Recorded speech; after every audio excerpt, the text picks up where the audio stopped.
All right, so I mentioned in earlier video this year that I was going to get back to work on an old Bronco that I had. And to give a little backstory on it, I think I've had it for about 22 years maybe. I drove it around for a while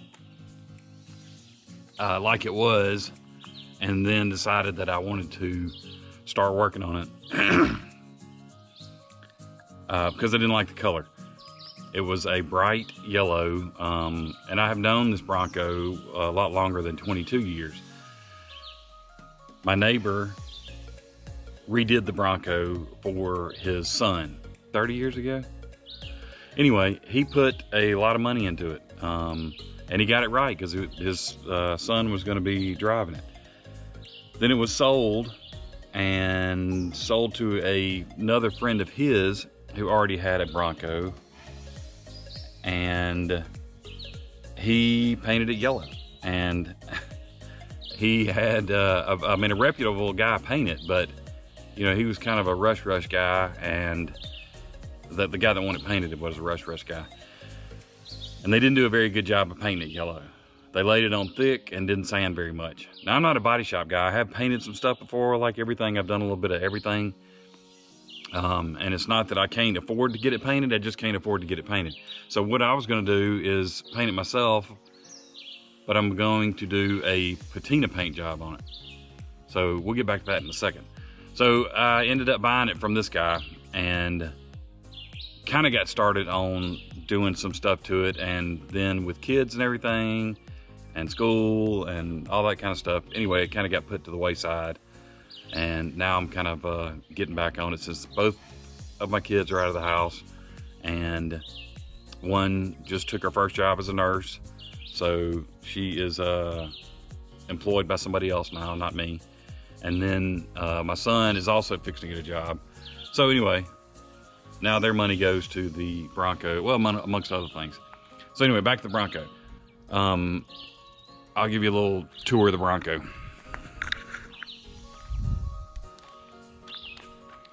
Okay, so it's a 1976 Bronco, and I have had 3, I think, Broncos in the 70s. Like them a lot, you know, easy to work on. This one was in good shape, except for the yellow paint and everything. Now, time has taken its toll as far as some of the things that my neighbor had done to it. But I have almost completed the sanding, and I'm going to try to get a coat of primer on it this weekend while the weather's good. So I've removed the hood. He had a fiberglass hood scoop on the hood, and it was a body shop had put it on there, bonded it to the metal, and fiberglass, and you know, they swell and shrink at different rates, so it started to crack off, so I took it off. So I ordered another scoop to put on the hood. Now the reason for the scoop is because my neighbor was kind of a motorhead guy, you know, and he had tweaked on the engine a little bit. It's a 302 automatic. 1976 was the first year for disc brakes, so it's got disc brakes on the front. Dual gas tanks. It's got like 80 or 90,000 original miles. And it drives, I mean, better than any Bronco I've ever been in, you know. I mean, just the suspension stuff he did to it. He put dual shocks all the way around. I did take those off because I thought it was a little bit stiff, and he put some stabilizers on there, and I put single shocks back on it. It has been to the shop in the last couple of years, and they have kind of gone through the motor's brakes, fuel lines and everything, and all that's been redone. So anyway, I've started standing on it, and I'm gonna try to get a coat of black paint, which will be the first step in the patina paint job.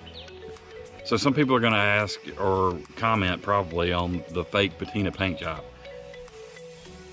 It seems like the possibility of messing up is slimmer, you know, and I don't want a expensive paint job on it because I want to be able to use it and drive it and not worry about it. So if I do a patina paint job, I won't, because it'll have some wear on it, and if it gets grocery cart, hits it at the grocery store or whatever, I won't. It won't bother me.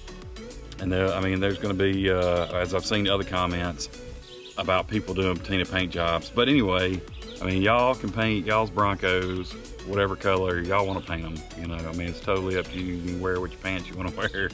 I don't care. This is just the way I want to do it. It's mine. That's how I'm going to do it.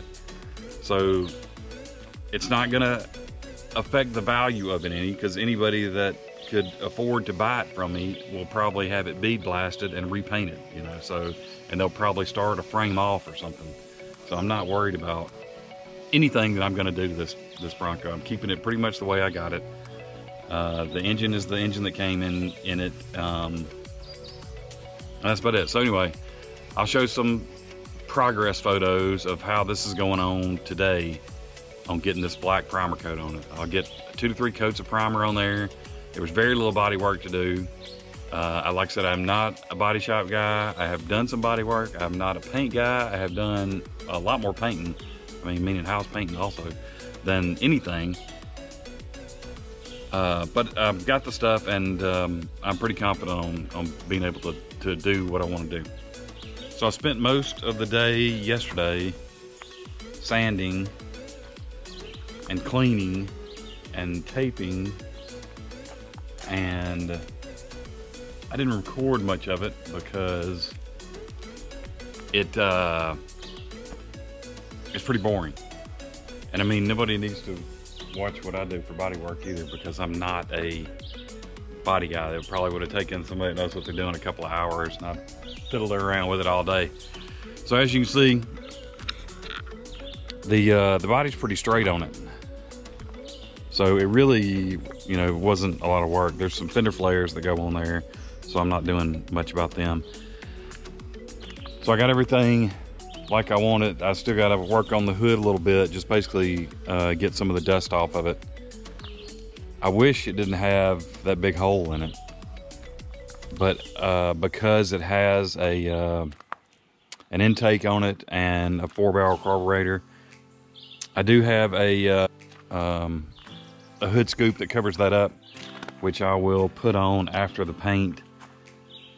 Ideally, I would love to have a stock hood on it, but the stock hood won't fit, as you can see. So anyway, I'm going to try to get primer on it today. Maybe I'll film some of the primer going on. And if I get the thing primed with 2 or 3 coats of good primer, then I can kind of take my time again on checking everything and blocking it. The good thing about the patina paint job is that I will be able to, you know, some of the imperfections will be fine. You know, I mean, they'll show up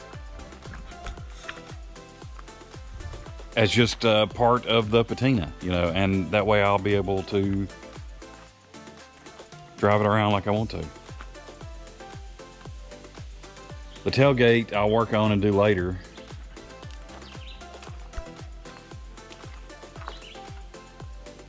The dude's going to try to turn yellow, I bet. Oh, you don't need to go in there. Run along. Because there's a lot of detail sanding on it, so I'll get it all sanded off, and then it doesn't have to be done at the same time the Bronco does. So anyway, that's the plan for today, is to have it blacked out by tonight. So we'll see how that goes. I'll see y'all in a minute. So tell me what you've done so far. So I sprayed it with the black primer like I talked about earlier. That's about 4 coats of black primer. Oh, you've already put 4 coats of black primer on it? Just on the side. Okay. Looks good. Can I touch it or no? You need to get your hands a little dusty. Okay, well I won't touch it. Okay. So because I'm not a great painter, I have to go back over it a little bit. When I don't, it'll sputter or spit a little bit, the paint gun every once in a while, which puts little dots on it. But you can feel those, or I can feel them with my hand. And I was going to go over it with 600 anyway before I went on with the next coat of paint. So if I happen to feel some bumps, I might hit that with a little bit of 400. Yeah. Like I said, I'm not a body shop person. Nobody should do anything I do, because I have no idea I mean, I have some idea of what I'm doing, and it works for me, but I don't want, you know, everybody that's watching that has Porsches to go and start doing this on their Porsche. So anyway, I'm gonna keep putting black paint on here. Hopefully we'll get both sides done and maybe the hood today. And then I'll keep working on this week and keep updating it.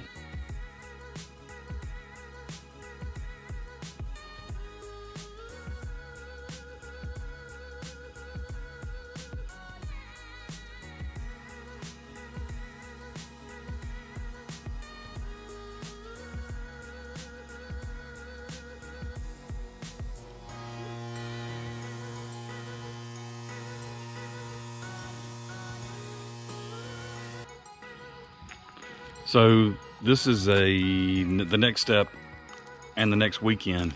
Last weekend I spent time priming the Bronco. Now this weekend's a big weekend because we're going to be putting color on there. I did go ahead and change the grill. I went ahead and painted that. It's going to be easier for me to tape off just the grill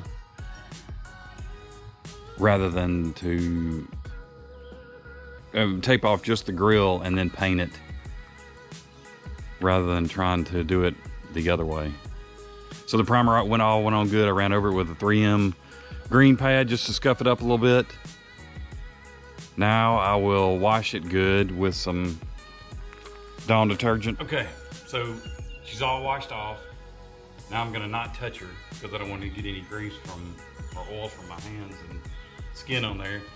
And I'm gonna let her dry most of the day. Then I'll start taping, wipe her down one more time. This primer that I've added to the grill part, the patina paint job that I'm doing, I'll be sanding through my base coat, which will be the blue that I'll put on there today. But you sand through the base coat to reveal some of this red and black under it so that it looks like patina. So I will go through today and get the cat hair on it now. I will go through today and put some primer on the highlight spots that would normally wear. Look at all this cat hair. The highlight spots that would normally wear, you know, through the aging process. Like I said, I've never done this before, so we'll see what happens. Anyway, we'll let it dry, start taping, put a little primer on, and hopefully base coat this evening. Okay, so it's definitely warmed up. I washed it good with some dishwashing detergent, some Dawn soap, to get any oil and grease off that I might have left on there by touching it with my hands and leaning on it and stuff like that. Then I took some oil and grease remover. It comes in a can, you can get it at a paint store, and went over the whole thing. After I went over the whole thing, I dusted it in normal wear spots with some, you know, just your red oxide primer.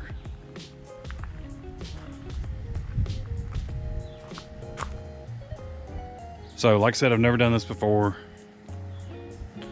but I think it's gonna work. My next step will be to, after the sun goes down a little bit, to tape it all off and then put the color on there, and we'll let it dry for 24 hours. So far, so good. I'll see you on the next step. So I have everything taped off. It's been degreased again, wiped with a lint-free rag, even though I don't, you know, it's gonna be a patina job, so it's not like a show car paint job. So now that it's ready to go, I'm gonna mix the paint and start painting.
Okay, so the base coat that I put on yesterday is dry, and I've been working on the patina method this morning for about an hour, I guess, which basically I did this whole side in an hour, and I'm happy with the way it's looking.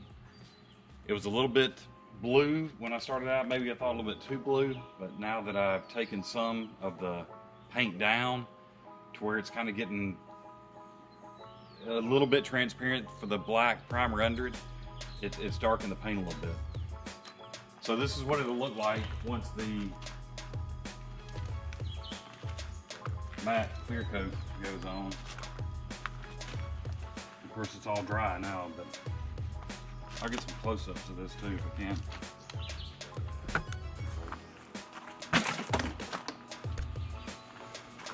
So this is kind of, you can see the black and the primer base coat coming through. You know, again, trying to highlight the areas that the sun would hit or that would receive the most wear. You can see a little black coming through the blue there. Of course, you got to have your arm hanging out the window so you get a little more rust on that spot.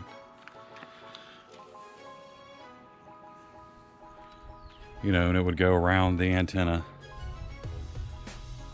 And this is what's good about not fixing some of these imperfections that were already in the paint, is they'll show through and be as if,